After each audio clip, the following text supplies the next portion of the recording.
अस्सलाम वालेकुम, welcome to my guide. इस वीडियो में मैं आपको बताऊंगा कि हम किस तरीके से एक्सेल की पॉजिटिव वैल्यू को नेगेटिव में कन्वर्ट कर सकते हैं और नेगेटिव वैल्यू को पॉजिटिव में। तो आप देख रहे हैं यहाँ पे मेरे पास डेटा है, जिसमें जो है वो मेरे पास आइटम कोड है, डिस्क्रिप्शन है, कॉस्ट पर यूनिट है, क्वांटिटी है और टोटल है। और क्वांटिटी की जो सारी वैल्यू है वो नेगेटिव में है। इनको कन्वर्ट करने के दो तरीके हैं। एक मैं सिंपल फार्मूले के ज़रिए करूँगा कि आप सिंपल इसको मल्टीप्लाई करवा दें -1 से। जैसे मैंने यहाँ पे मल्टीप्लाई करवा दिया -1 से, तो आप देख रहे हैं कि वैल्यू कन्वर्ट हो गई है पॉजिटिव में। और आप इसको जो नीचे ड्रैग करेंगे तो ये सारी वैल्यूज़ जो हैं वो पॉजिटिव हो जाएंगी, इन पर फार्मूला अप्लाई हो जाएगा।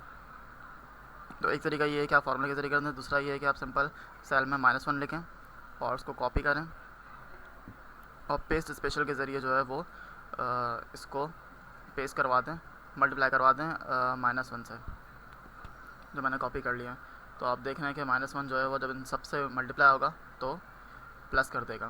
तो आप ये देख सकते हैं कि जो मैंने फार्मूला डाला था जिसमें -1 डाला था, तो ये माइनस की वैल्यू हो गई है सारी। तो इस तरीके से जो है हम वो प्लस को माइनस में और माइनस को प्लस में कन्वर्ट कर सकते हैं। तो अगर आपको मेरी वीडियो अच्छी लगी हो तो मेरे चैनल माई गाइड को सब्सक्राइब कीजिए।